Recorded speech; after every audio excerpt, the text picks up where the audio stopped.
नमस्कार, कच्चा चिट्ठा देख रहे हैं आप और मैं हूं आपके साथ दिव्या सिंह। लोकसभा चुनाव के बाद देश की राजनीति पल पल बदल रही है। एक तरफ तो महाराष्ट्र में सियासी घमासान मचा हुआ है, तो वहीं दूसरी तरफ पश्चिम बंगाल में भी उठापटक चल रही है। पश्चिम बंगाल के मुख्यमंत्री ममता बनर्जी लगातार सुर्खियों में बनी हुई है। कभी राज्यपाल के साथ उनकी तकरारें की खबरें आती हैं, तो कभी कांग्रेस को लेकर सियासी गलियारों में हलचल तेज हो जाती है। अब एक बार फिर से ममता बनर्जी को लेकर सियासी गलियारों में हलचल काफी ज्यादा तेज हो गई है। तो क्या कुछ है पूरा मामला, सब कुछ आपको एक एक करके बताते हैं।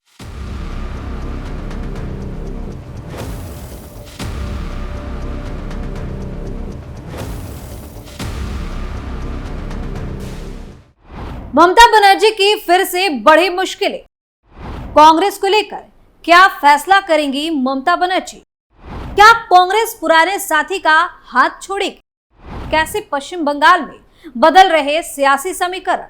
तमिलनाडु, बिहार, झारखंड, महाराष्ट्र और उत्तर प्रदेश के बाद पश्चिम बंगाल में भी कांग्रेस को एक मजबूत सहयोगी की तलाश है। पार्टी पश्चिम बंगाल में वाम दलों के साथ अपने गठबंधन को खत्म कर टीएमसी के साथ नई पारी शुरू कर सकती है।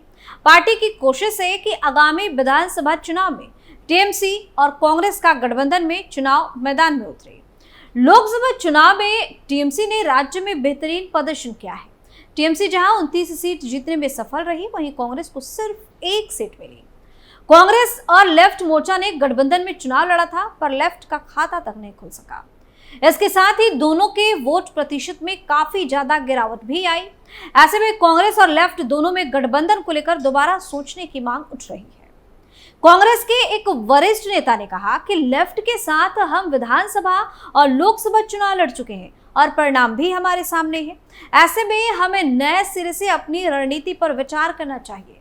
पश्चिम बंगाल में हमें अपना अस्तित्व बरकरार रखना है, तो टीएमसी जैसी मजबूत पार्टी के साथ गठबंधन करना होगा। वाम मोर्चा के साथ गठबंधन विफल रहा है। टीएमसी के लिए भी आगे की लड़ाई आसान नहीं। लोकसभा चुनाव में टीएमसी भले ही बेहतर प्रदर्शन करने में सफल रही हो, पर परिणाम से साफ है कि मुख्यमंत्री ममता बनर्जी के लिए आगे की राह आसान नहीं है। बंगाल की कई सीट पर कांग्रेस उम्मीदवारों को हार जीत के अंतर से अधिक वोट मिले हैं। चुनाव में करीब 4 सीट ऐसी थी जहां टीएमसी को कांग्रेस की वजह से हार का सामना करना पड़ा। इसके साथ राज्य की ज्यादातर नगर निगम और नगर पालिका परिषदों में तृणमूल को भाजपा से कम वोट मिले हैं। राज्य के 125 में से 124 नगर निकायों में टीएमसी ने जीत दर्ज की थी। इसके साथ भवानीपुर सीट पर पार्टी उम्मीदवार की जीत का अंतर कम हुआ है। इस सीट से मुख्यमंत्री ममता बनर्जी विधायक है। ऐसे में तृणमूल के लिए भी आगे की जो लड़ाई है वो आसान नहीं है।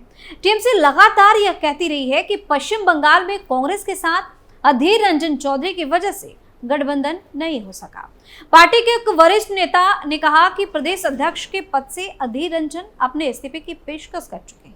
ऐसे में उनका त्यागपत्र मंजूर होने की स्थिति में पार्टी टीएमसी के साथ नरम रुख रखने वाले नेताओं को यह जिम्मेदारी सौंप सकती है। इसके अलावा पश्चिम बंगाल की मुख्यमंत्री ममता बनर्जी जुलाई के पहले सप्ताह में पूर्वी मेदिनीपुर जिले के तटीय शहर दीघा में जगन्नाथ मंदिर का उद्घाटन करने के लिए पूरी तरह से तैयार है। राज्य प्रशासन के सूत्रों ने बताया कि वह 7 जुलाई से शुरू होने वाले रथ यात्रा उत्सव के पहले दिन मंदिर का उद्घाटन कर सकती है। राज्य सरकार के एक अधिकारी ने कहा कि मंदिर अब उद्घाटन के लिए तैयार है। हम मुख्यमंत्री की हरी झंडी का इंतजार कर रहे हैं। उसके मिलने के बाद हम आधिकारिक तौर पर उद्घाटन की तारीख की घोषणा करेंगे। पड़ोसी राज्य ओडिशा के पुरी में जगन्नाथ मंदिर की प्रतिकृति के रूप में निर्मित जगन्नाथ धाम न्यू दीघा रेलवे स्टेशन से सटे समुद्र तटीय रिसोर्ट शहर में स्थित है। राज्य शहरी विकास विभाग के अनुसार यह मंदिर 22 एकड़ में है, जो ममता बनर्जी की पसंदीदा परियोजना है। यह मंदिर 143 करोड़ रुपए की लागत से बनाया गया है। जगन्नाथ धाम का निर्माण Paschim Bengal housing infrastructure development corporation की तरफ से किया गया है, जिसमें कोलकाता स्थित डिजाइन स्टूडियो ने डिजाइन और वास्तुकला का काम संभाला है। बनर्जी ने 2019 में मंदिर की आधारशिला रखी थी, जो ओडिशा के बालासोर जिले में चंदेश्वर मंदिर से 8 किलोमीटर दूर स्थित है।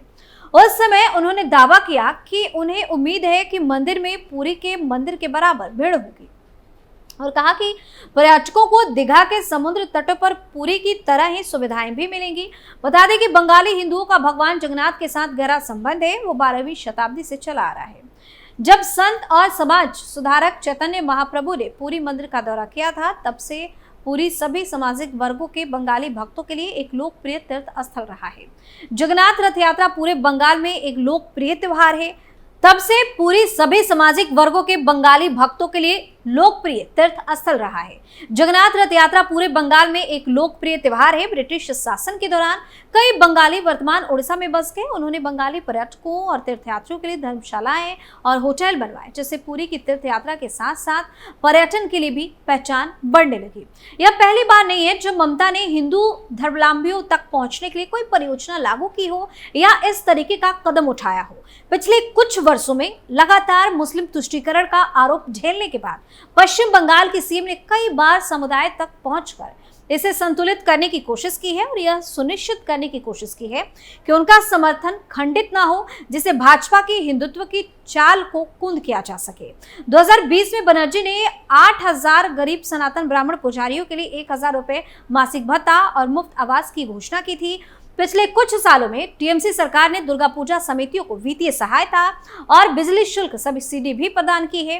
सिर्फ मंदिर ही नहीं, ममता सरकार ने हुगली जिले में फुरफुरा शहीद दरगाह के विकास के लिए भी धन आवंटित किया है, जो एक प्रसिद्ध मुस्लिम तीर्थ स्थल है।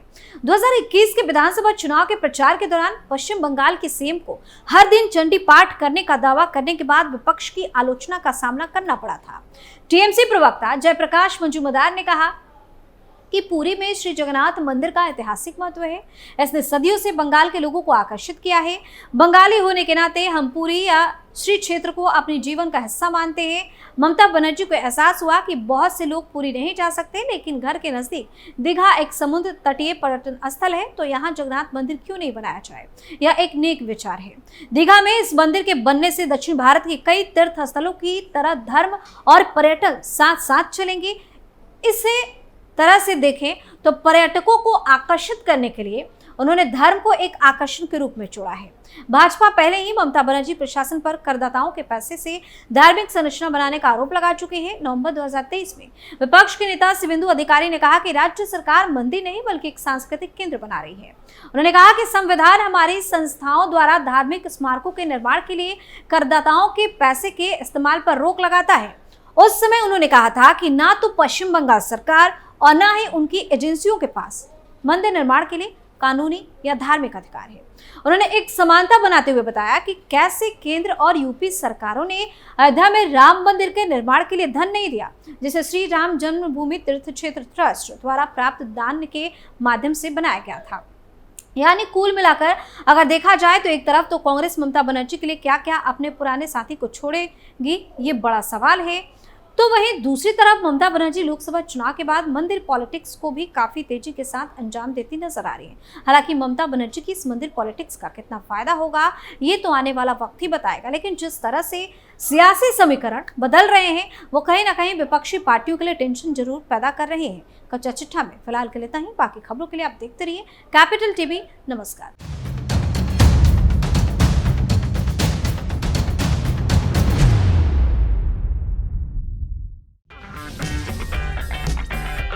अगर आपको हमारा वीडियो पसंद आया हो तो इसे लाइक करें, हमारे चैनल को सब्सक्राइब करें और हाँ, बेल आइकन दबाना ना भूलें ताकि आप तक हमारे वीडियो की नोटिफिकेशन पहुंचती रहे।